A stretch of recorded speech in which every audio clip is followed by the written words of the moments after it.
Hello friends, இது ஒரு evening vlog இருக்கும்.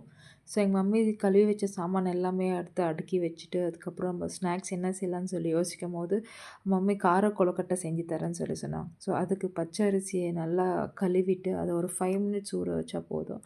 ஸோ அது ஊறின பிறகு இந்த மாதிரி நம்ம அதை நல்லா தண்ணி இல்லாத வடிகட்டி எடுத்துக்கிறதுக்கு எங்கள் மம்மி அந்த ஸ்ட்ரெயினர் வச்சு ஃபுல்லாக அரிசி போட்டு தண்ணி ஃபுல்லாத்தையும் அதை வடிகட்டிட்டு ஒரு காட்டன் துணி எடுத்து அது மேலே அரிசியெல்லாம் கொட்டி நல்லா காய வச்சுட்டாங்க. இது காய வைக்கும்போது என்ன ஆகும்னா, ஃபுல்லு அந்த ஈரப்பதம் எல்லாமே அது அப்சர்வ் ஆகிட்டு, ஸோ நம்மளுக்கு அரைக்கிறதுக்கு ஈஸியாக இருக்கும் ஈரப்பதம் இல்லைன்னா. ஸோ இந்த மாதிரி ஒரு 5-10 மினிட்ஸ் ஃபேன் காற்றுல நம்ம காய வச்சோம்னா நல்லா அரிசி காஞ்சிரும். இப்போ பாருங்க நல்லா காஞ்சிடுச்சு. நம்ம கை வச்சு பார்த்தா கையில் ஒட்டக்கூடாது. ஸோ அந்த மாதிரி காஞ்சிச்சுன்னா இது நம்ம அரைக்கிற பதம் வந்துச்சுன்னு சொல்லி அர்த்தம். ஸோ இப்போ என்ன பண்ணாங்க, மம்மி எல்லாத்தையும் எடுத்து மிக்ஸி ஜாரில் போட்டு சரி ஓகே அரைச்சிடலான்னு சொல்லிட்டு எல்லாத்தையும் இப்போ ஒன்றா சேர்த்து மிக்ஸி ஜாரில் போட்டு இப்போ இதை நல்லா அரைச்சிடலாம். ஸோ இதை அரைக்கும்போது நம்ம இது ரொம்ப நைஸாக அரைக்கக்கூடாது. கொஞ்சம் கொரன்னு இருக்கணும். அந்த ரவை மாதிரி இருக்கும்ல, ரவைக்குன்னா கொஞ்சம் நைஸாக நம்ம அரைச்சிக்கணும். அப்போ தான் இது வேகும்போது நல்லாயிருக்கும்.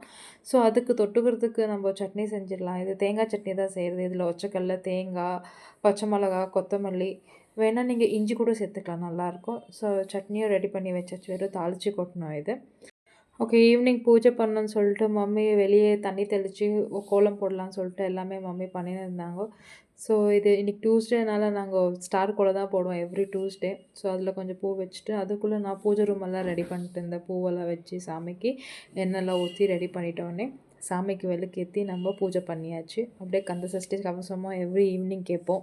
அதை முடிச்சுக்கின்னு சரி ஓகே கார கொழுக்கட்டை செய்கிறதுக்கு ஸ்டார்ட் பண்ணலான்னு சொல்லிட்டு அதுக்கு தேவையான பொருளெல்லாம் இங்கே எடுத்து வச்சுருக்கேன். கொத்தமல்லி, கருவேப்பிலை, காஞ்ச மிளகா, கடலப்பருப்பு, உளுத்தப்பருப்பு, உப்பு, பெருங்காயம், அதுக்கப்புறம் நம்ம அரைச்சி வச்ச மாவு. இதுதான் நம்ம அரைச்சி வச்ச மாவு. ஸோ இப்போ ஃபஸ்ட்டு நம்ம ஒரு கிண்ணத்தில் தண்ணி ஊற்றி தேவையான அளவு தண்ணி ஊற்றிக்கின்னு இந்த தண்ணி நல்லா கொதிக்கிற மட்டும் நம்ம வெயிட் பண்ணணும். அது கூட கொஞ்சம் சால்ட்டும் போட்டுக்கின்னு நம்ம லைட்டாக கொஞ்சம் நம்ம எண்ணெய் ஊற்றிக்கலாம். இப்போ இது நல்லா கொதித்த உடனே நம்ம அரைச்சி வச்ச மாவை எடுத்து இதில் போட்டுக்கலாம். அரைச்சி வச்ச மாவு ஃபுல்லாக எடுத்து இதில் கொட்டிக்கின்னு இப்போ நம்ம இதை நல்லா கை விடாத நல்லா கிண்டணும். ஸோ இது கட்டி ஆகும். ஆனாலும் நம்ம கை விடாத நல்லா இதை ஸ்லோ வச்சுட்டு கேஸ் ஸ்லோ பண்ணிவிட்டு நம்ம இதை நல்லா கிண்ட அது தண்ணி எல்லாமே அப்சர்வ் ஆகிட்டு நம்மளுக்கு அது கொஞ்சம் கட்டியாக வரும். அந்த டைமில் நம்ம நல்லா இந்த மாதிரி கொஞ்சம் கூட அது கட்டி இருக்காத நம்ம நல்லா இதை கிண்டிட்ட உடனே இப்போ இதை எடுத்து சைடில் வச்சுட்டு இப்போ அதுக்கு ஒரு தாளிப்பு போட்டுடலாம். ஸோ அதுக்கு ஃபஸ்ட்டு நான் எண்ணெய் ஊற்றிக்கின்னு கடுகு, ஜீரகம் போட்டுக்கினேன். அது நல்லா பொரிஞ்ச பிறகு இது கூட காஞ்ச மிளகா, நம்மளுக்கு காரத்துக்கு தகுந்த காஞ்ச மிளகா, அதுக்கப்புறம் கடலப்பருப்பு, உளுத்தம் பருப்பு, கருவேப்பிலை, அப்புறமா பெருங்காயம் அதெல்லாம் போட்டு இதை நல்லா ஃப்ரை பண்ணிடலாம். ஃப்ரை பண்ணும்போது கொஞ்சம் ஸ்லோவாக வச்சுக்கோங்க. பிகாஸ் இல்லைனா அது கடலப்பருப்பு, உளுத்தப்பருப்பு எல்லாமே தீஞ்ச மாதிரி ஆகிடும். அதனால ஸ்லோ ஃப்ளேமில் வச்சு பண்ணுங்க.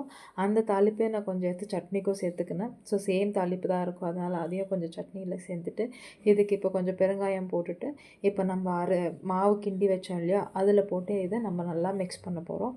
ஸோ இதில் போட்டுட்டோடனே நம்ம சூடாக இதை போட்டுட்டு கலக்கினோடனே சூடாகவே நம்ம உருண்டை பிடிக்க ஆரம்பிச்சிடணும்.